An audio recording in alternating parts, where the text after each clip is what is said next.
Hello everyone, welcome to our channel.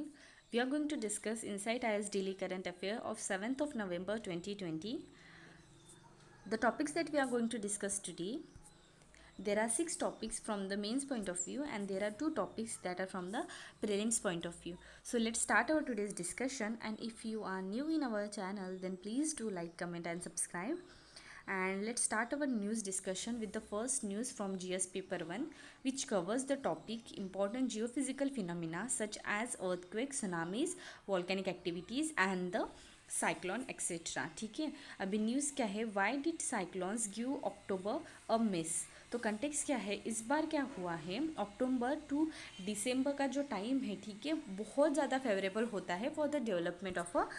Cyclone in the Bay of Bengal region and the Arabian Sea region. ठीक है, Bay of Bengal region और Arabian Sea region में, ठीक है, काफ़ी ज़्यादा फेवरेबल कंडीशन बनती है for the development of cyclone in October and December month. पर इस बार हमने देखा है कि अक्टूबर भी पास हो गया है, पर still we do not witness any type of a cyclonic storm, and it is a very good news, okay, because when the cyclone hit to the any coast, okay, it caused a huge loss. तो अभी हम देखते हैं कि क्यों जो है अक्टूबर पास हो गया है पर फिर भी साइक्लोन जो है इस बार क्यों नहीं आया, उसके काफ़ी सारे रीजंस है. ठीक है, उसके पहले एक कुछ फ्यू पॉइंट्स जो हम डिस्कस करेंगे, दैट इज़ कि देखा जाए वर्ल्ड में एनुअली 80 जो साइक्लोन्स है, अबाउट 80 साइक्लोन एनुअली वर्ल्ड में फाउंड होते हैं. इनमें से जो 5 साइक्लोन्स है, ठीक है, जो है बे ऑफ बंगाल और अरेबियन सी रीजन में मिलते हैं. और बे ऑफ बंगाल और अरेबियन सी रीजन को हम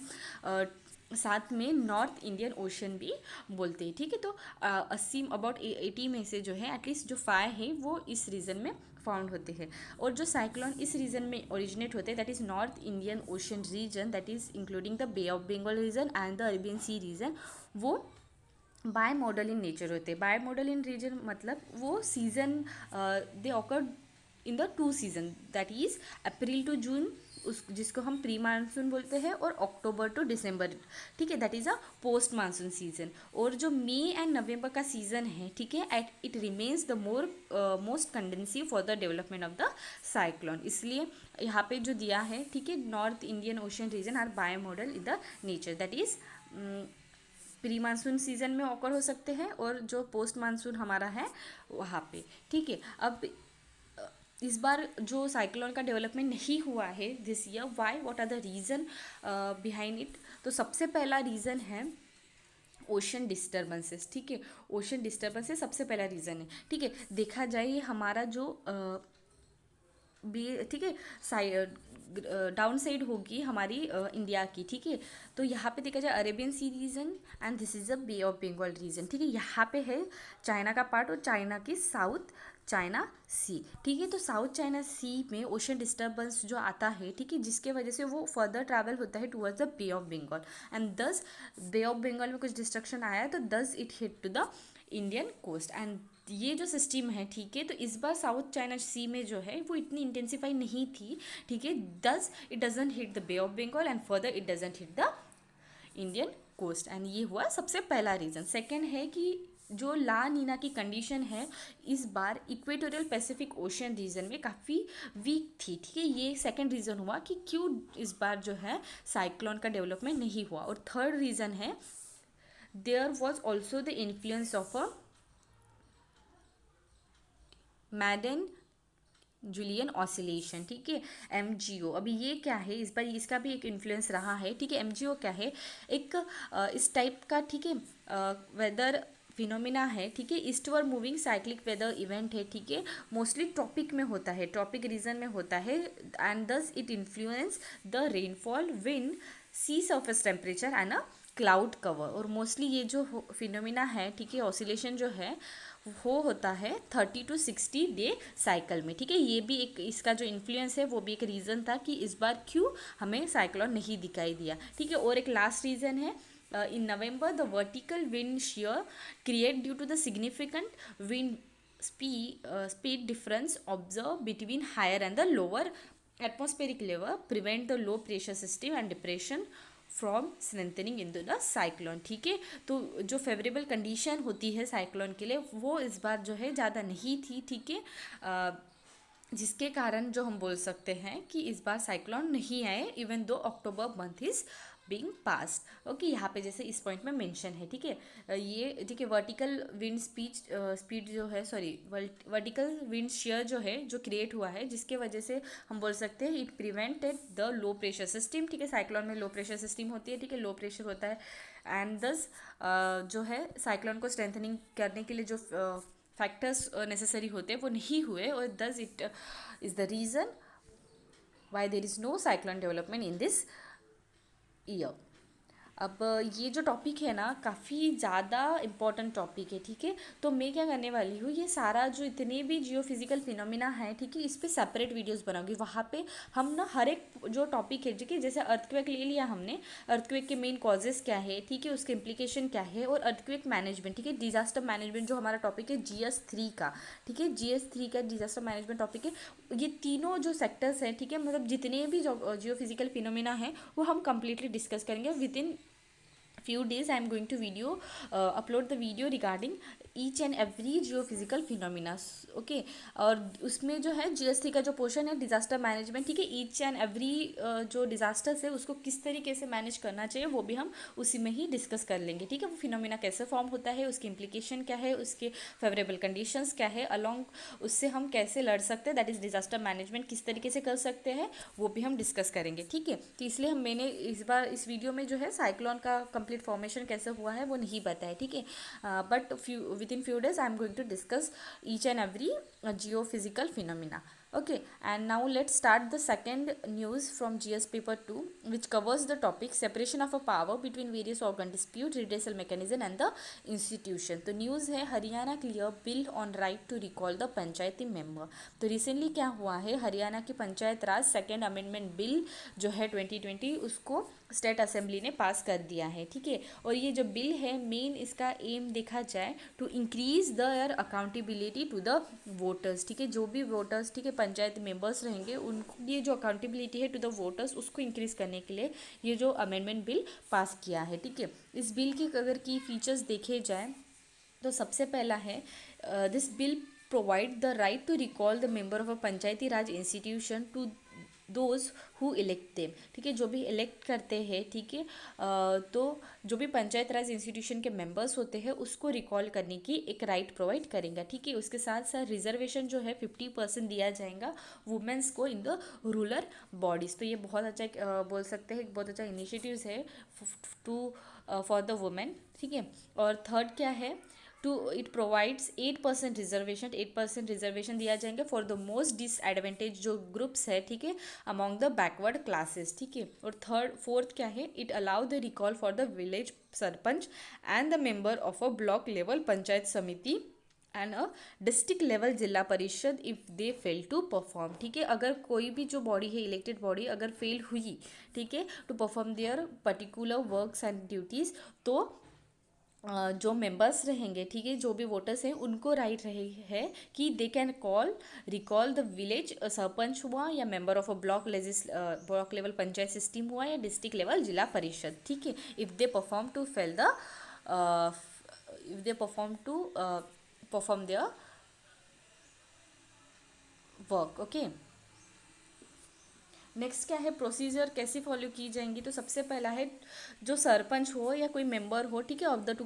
बॉडीज़, उनको अगर रिकॉल करना हो तो 50% जो है 50% member of a ward of और अ ग्राम सभा, ठीक है, have to give a return format में जो है उनको इनिशिएट करना पड़ेगा या प्रोसीडिंग को, ठीक है, जो भी उनको रिकॉल करना है पंचायत सरपंच को और member of the two bodies that is a block level panchayat samiti and जिला डिस्ट्रिक्ट लेवल जिला परिषद के, ठीक है। थर्ड मतलब उनको रिटर्न फॉर्मेट में जो है प्रोसीडिंग को इनिशिएट करना पड़ेगा। सेकेंड क्या है, जो है प्रोसेस जो होंगी वो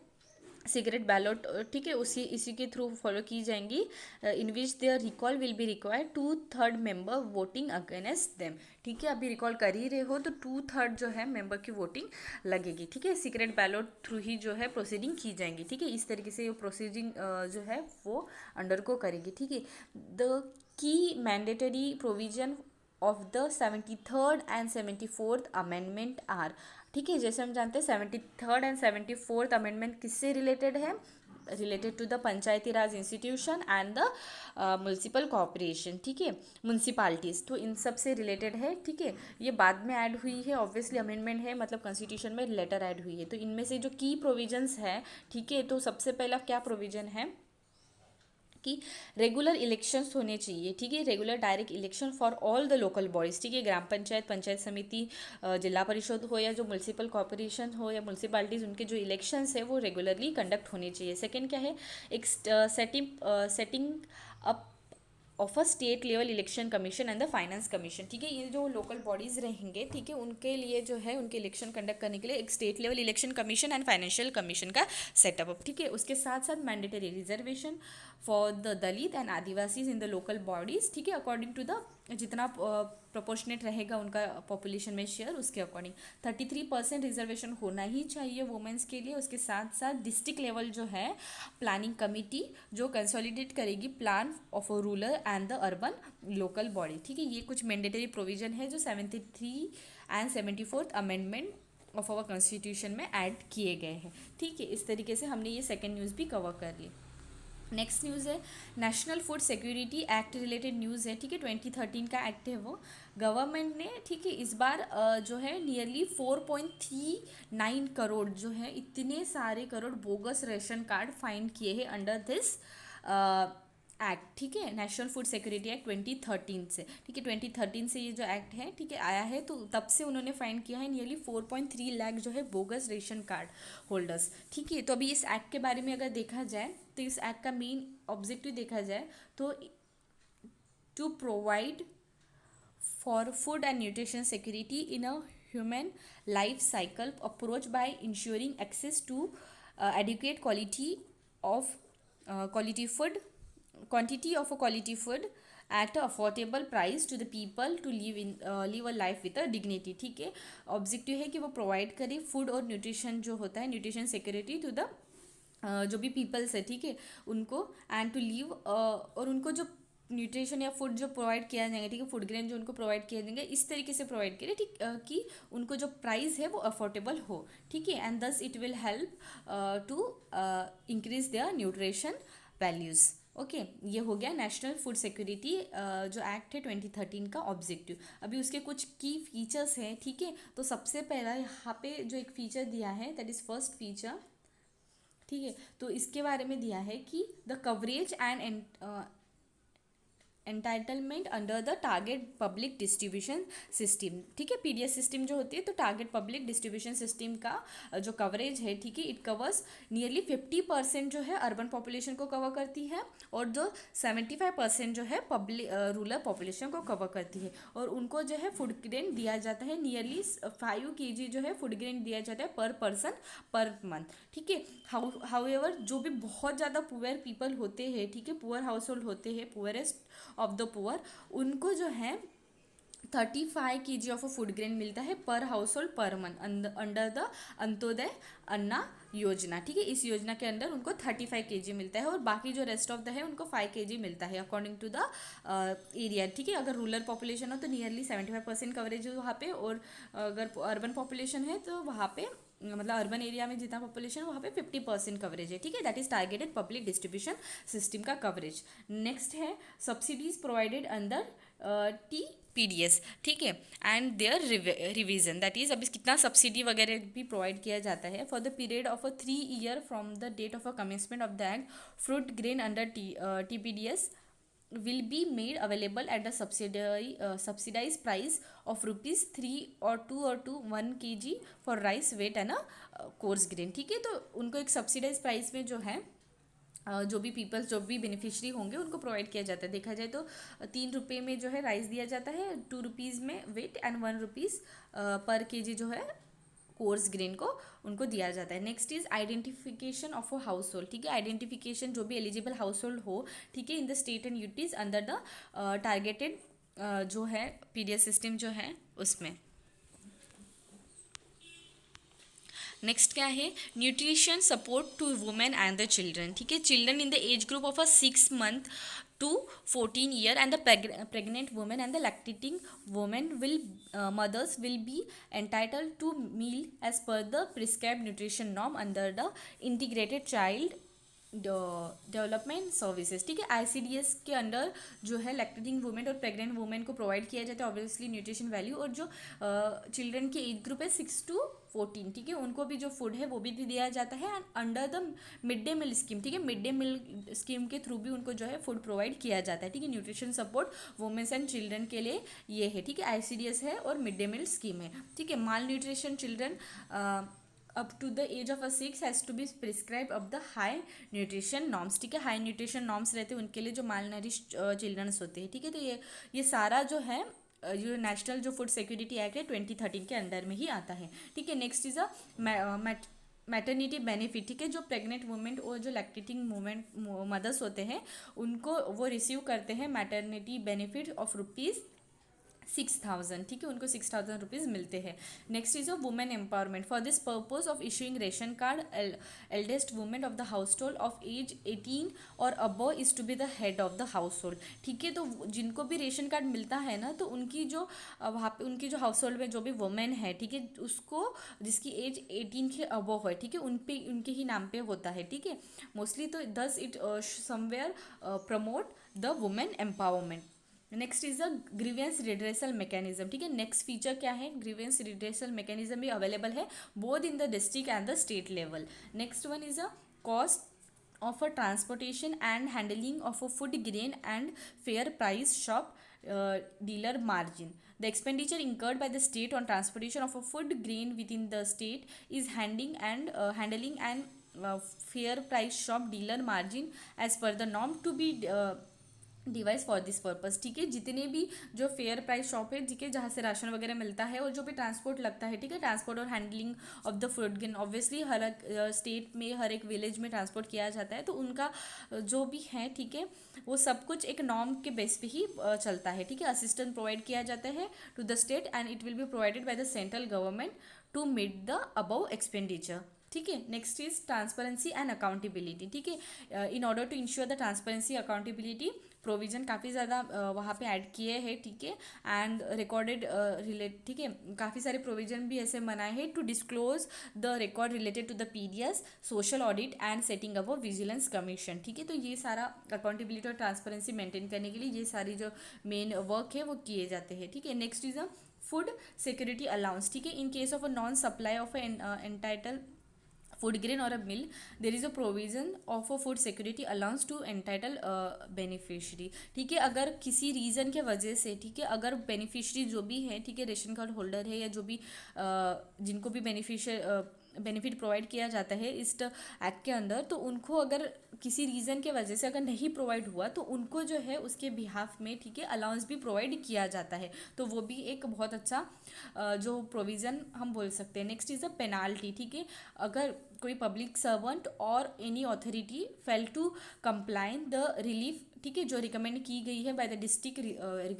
ग्रीवेंस रिड्रेसल ऑफिसर, ठीक है, तो उन पे जो है पेनाल्टी इम्पोज की जाती है by the state food commission according to the provision, ठीक है। In this way we conclude this act, national food security act of 2013। अभी नेक्स्ट देखते हैं कि GS3 पेपर की न्यूज़ है जो कवर करती है topic Indian economy and the issues related to the planning mobilization of the resources growth development and the employment, ठीक है। अब न्यूज़ है what are the non banking financial companies, that is NBFCs क्या है, and उसमें से particularly micro financial institution के बारे में है, ठीक है। तो इस बार कंटेक्स अगर देखा जाए तो जो शेयर है, ठीक है, NBFCs माइक्रो फाइनेंशियल इंस्टीट्यूशन, ठीक है, जो उनमें से, ठीक है, NBFC में पर्टिकुलर माइक्रो फाइनेंशियल इंस्टीट्यूशन का, ठीक है, in the overall micro financial sector has been come down a little more than 30%, ठीक है। मोर देन 30% जो है उनका जो ओवरऑल माइक्रो फाइनेंशियल सेक्टर है, ठीक है, वो इतनी कम हो गई, उनका जो शेयर है 30% तक आ गया है, ठीक है, लिटल। एंड सेवरल जो है माइक्रो फाइनेंशियल इंस्टीट्यूशन उनका कन्वर्ट हो गया है स्मॉल फाइनेंस बैंक में, ठीक है। तो ये हो गया कंटेक्स। अभी क्या होता है नॉन बैंक फाइनेंशियल जो कंपनीज़ हैं, ठीक है, उनमें से माइक्रो फाइनेंशियल इंस्टीट्यूशन क्या है, ठीक है, ये एक नॉन डिपॉजिट बैंक टेकिंग है, ठीक है, नॉन डिपॉजिट, वहाँ पे हम डिपॉजिट नहीं कर सकते, ठीक है, इस ऐसे एनबीएफसी है जहाँ पे हम डिपॉजिट नहीं कर सकते, ठीक है, माइक्रो फाइनेंशियल जो इंस्टीट्यूशन है वहाँ पे, ठीक है, और उनको जो है, ठीक है, कौन सी पर्टिकुलर क्या जो है, ठीक है, काफ़ी सारे एनबीएफसी में काफ़ी सारे पार्ट्स आते हैं, ठीक है, जैसे स्मॉल फाइनेंशियल बैंक हो गया, ठीक है, अभी ये माइक्रो फाइनेंशियल जो इंस्टीट्यूशन हो गया, ठीक है, तो अभी जो यहाँ पे माइक्रो फाइनेंशियल इंस्टीट्यूशन है उनको दो कंडीशन मीट करनी पड़ती है, ठीक है, तो सबसे पहला है मिनिमम जो नेट ओन फंड है, ठीक है, of ₹5 crore for those who are register in the north in eastern region of the country and ₹2 crore minimum, ठीक है, required as a minimum of NOF। अब नेक्स्ट क्या है, NOF that is minimum net own fund. अब और at least second condition क्या है, at least क्या है 85% of the total net asset are in the nature of a qualified asset, ठीक है, अभी ये क्वालिफाइंग एसेट क्या है, नेट एसेट क्या है वो देखा जाए तो नेट एसेट जो है आर द टोटल एसेट जो एक्सक्लूड करता है कैश हो गया, bank balance and the money market instrument, और क्वालिफाइंग एसेट क्या है, are the those asset which have a substantial period of a time to be ready for it intend use और a cell, उसको बोलते हैं हम क्वालिफाइंग एसेट, ठीक है, टाइप ऑफ एमबीएफसी यहाँ पे दिया है, ठीक है, based on the liabilities and the based on the activities, ठीक है, तो लाइबिलिटीज के अकॉर्डिंग देखा जाए तो डिपॉजिट एक्सपेक्टिंग जो एक्सेप्ट करते हैं वो एक होता है एनबीएफसी, जो नॉन डिपॉजिट कर जो लेने वाले हैं, ठीक है, उसमें भी दो कैटेगराइजेशन है, नॉन डिपॉजिट में सिमेट्रिकली इम्पोर्टेंट जो है एनबीएफसी, एनडी एंड एसआई, ठीक है, and other non deposit holding companies. Based on activities में भी काफ़ी सारा क्लासिफिकेशन है, ठीक है, जैसे कि इंफ्रास्ट्रक्चरल फाइनेंस हो गया, ठीक है, investment and credit company, systematic important core investment companies NBFC, ठीक है, NBFC that is non cooperative financial holding companies, ठीक है, NOFHC। अब क्या है, mortgage guarantee company, NBFC factors काफ़ी सारे, then NBFC micro financial companies and infrastructure डेप्ट fund, net banking financial companies, ठीक है, बेस्ड ऑन द एक्टिविटीज इतने कैटेगराइजेशन है and based on the liabilities. Okay, अब नेक्स्ट न्यूज़ की तरफ बढ़ते हैं। EOS-01 इंडियाज़ लेटेस्ट इंडियन अर्थ ऑब्जर्वेशन सैटेलाइट, तो कंटेक्स है इंडिया, ठीक है, फर्स्ट जो है इसरो, ठीक है, इसरो ने फर्स्ट मिशन, ठीक है, since the launch of a RISAT-2BR1 on December 11 last year, ठीक है, ये जो है EOS-01 that is earth observation satellite 01, ठीक है, इसका launch after this will be the first ISRO mission, ठीक है, क्योंकि मतलब after the launch of a RISAT, ठीक है, रीसैट जो है 2BR1 इसके बाद ये जो अभी मिशन है वो फर्स्ट रहेगा, ठीक है, एंड यहाँ पे दिया इस मिशन के बारे में, it is earth observation satellite, ठीक है, it is nothing but other radar imaging satellite, radar imaging satellite है, ठीक है, and it will B work together with the RISAT-2B and RISAT-2B-R1, ठीक है, जो लास्ट ईयर में लॉन्च हुए थे। हेंस फोर्थ हम देखा जाए तो all earth observation satellite will be call as a EOS series, ठीक है, तो अर्थ ऑब्जर्वेशन सीरीज करके बुलाए जाएंगे जितने भी ऑल ऑब्जर्वेशन सैटेलाइट्स रहेंगे, ठीक है। What are the earth observation satellite use for, अभी अर्थ ऑब्जर्वेशन सैटेलाइट क्यों यूज़ होते हैं, ठीक है, देखा जाए तो लैंड एंड फॉरेस्ट मैपिंग के लिए एंड उसके मॉनिटरिंग के लिए, उसके साथ साथ मैपिंग ऑफ द रिसोर्सेज जैसे कि वाटर हुआ, मिनरल्स हो गया, fishes, different type of weather, ठीक है, weather climate observation, soil assessment, geospatial contouring mapping are all done by the earth observation satellite, ठीक है, नाम से भी समझ में आता है कि अर्थ का ऑब्जर्वेशन करके, ठीक है, डिफरेंट टाइप ऑफ जो भी मिनरल्स हुए या डिफरेंट टाइप ऑफ फॉरेस्ट हुआ, डिफरेंट की जो मैपिंग है प्रॉपरली की जाती है, मॉनिटरिंग की जाती है। नेक्स्ट इज द एडवांटेज क्या है of a radar image over the optical instrument, तो रडार इमेजिंग जो है is unaffected by the weather, cloud और अ फॉग और लैक ऑफ अ सनलाइट, ठीक है, उससे कोई इफेक्ट नहीं होता है रडार इमेजिंग को, and it can be produce a high quality image in all condition sorry, and all the time. Okay, so this is the advantage of a radar imaging. Moving toward the next news related to the topic conservation and pollution related issue, तो news है coastal regulation zone norms, ठीक है, CRZ norms related news है। तो recently ऐसा हुआ है कि सुप्रीम कोर्ट ने has extended the mandate of a 1 member committee of a retired Kerala high court justice Balkrishna Iyer constituted to determine the compensation paid to the flat owner of a Maradu municipalities of a Kochi district whose house has been demolished for being violation of a coastal regulation norm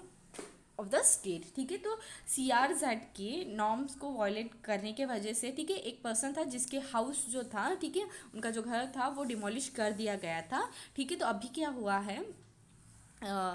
एक 1 member committee, ठीक है, जो consist करती है retire Kerala के high court justice, ठीक है, justice Balkrishna Iyer, उसकी कंस्टिट्यूट की गई है और वो डिटरमाइन करेंगे रिलेटेड टू द कंपनसेशन, ठीक है, जितना paid to the flat owner, ठीक है, जिसका हाउस जो है डिमोलिश हुआ है, ठीक है। कंप्लीट एक इशू यहाँ पे दिया गया है, ठीक है। ऑन September 23 लास्ट ईयर क्या हुआ था, तो कोर्ट हाई कोर्ट जो उनका टॉप कोर्ट है केरला का, उन्होंने फाइन किया था कि जो CRZ रीजन है, ठीक है, वहाँ पे कुछ इनलीगल कंस्ट्रक्शन दिखाई दिया है in the coastal area of Kerala and this this cause colossal losses, that is immense losses या ह्यूज लॉसेस कॉज हुए हैं to the environment and express a shock over spate of unauthorise structuring coming up to the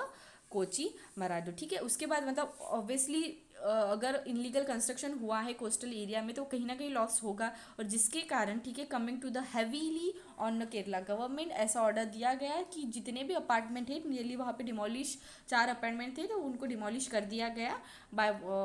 because of violating the coastal regulation zone, ठीक है। And जो top court थे उन्होंने बोला था जो चीफ सेक्रेटरी है to conduct the survey related to the extent of a devastation cause to the nature. अब क्या है, मई 2019 को क्या हुआ, the apex court has direct that such building be remove within the month of a time, ठीक है, 1 month में रिमूव कर दी जाएंगी एंड मतलब करना ऐसा बोला है। और उन्होंने बोला है कि जितने भी CRZ में जो नोटिफाइड जो एरिया है, ठीक है, जितने भी कंस्ट्रक्शन ऑब्वियसली वो डिमोलिश किए जाएंगे, ठीक है। अब CRZ नॉर्म क्या है, ठीक है, अंडर सेक्शन 3 जो है इन्वायरमेंट प्रोटेक्शन एक्ट 1986 का, ठीक है, of India, coastal regulation zone notify किए गए थे और इसको इशू किया गया था फर्स्ट टाइम इन 1991 में, ठीक है, under the section 8 of environment protection act 1986, ठीक है। 2018 और 2019 में फ्रेश रूल को इशू कर दिया गया था, ठीक है। वहाँ पे उनका मेन एम था, ठीक है, फ्रेश रूल जो लाए गए थे, ठीक है, नए रूल जो लाए गए थे, उनका मेन एम यही था कि to remove certain restriction on the building, streamline that clearance processes and aim to encourage tourism in the coastal areas, ठीक है। अभी ऑब्जेक्टिव देखा जाए तो सबसे पहला है they restrict certain kind of activities जैसे कि लार्ज कंस्ट्रक्शन, ठीक है, न्यूज़ इंडस्ट्रीज ऑब्वियसली हजार्डस, ठीक है, न्यू इंडस्ट्रीज होंगी या कुछ भी कंस्ट्रक्शन होगा तो कहीं ना कहीं जो कोस्ट लाइन है वहाँ पे कहीं ना कहीं जो एक इम्पैक्ट होगा, ठीक है। एंड दस जो काफ़ी सारे रेस्ट्रिक्शन आते हैं, ठीक है, जैसे कंस्ट्रक्शन एक्टिविटीज़ हो गया, ठीक है, disposal of hazardous material, mining, ठीक, उन सारे रीज़न में, ठीक है। What are the restriction, other कुछ और रेस्ट्रिक्शन यहाँ पे दिए हैं उनके बारे में। The restriction depend upon the category, ठीक है, category different type of sorry criteria पे डिपेंड है, जैसे कि पॉपुलेशन हो गया ऑफ द एरिया, ठीक है, इकोलॉजिकल सेंसिटिविटी, ठीक है, distance from the shore line and the whether the area has been designated as a national park और द वाइल्ड लाइफ सेंचुरी, ठीक है। इन सब पे जो है रेस्ट्रिक्शन जो है जितने लगाए जाते हैं CRZ रीजन में, ठीक है, वो कैटेगराइज किए हैं, ठीक है। लेटेस्ट रूल में क्या दिया है कि कोई भी है no development zone should be at a 2 kilometre, ठीक है, for all island close to the mainland coast, ठीक है, मेनलैंड कोस्ट से इतने किलोमीटर तक कुछ भी डेवलपमेंट जोन नहीं होनी चाहिए, ठीक है। सो फार यहाँ पे दिया है कि CRZ जो है रूरल एरिया का, ठीक है, CRZ जो है रूरल एरिया का, उसके बारे में दिया है आर सेपरेट कैटेगरीज, उनकी कैटेगरीज डिफरेंट है, जैसे कि in the dense populated rural area, ठीक है, CRZ3A जिनकी पॉपुलेशन डेंसिटी अगर 2161 हो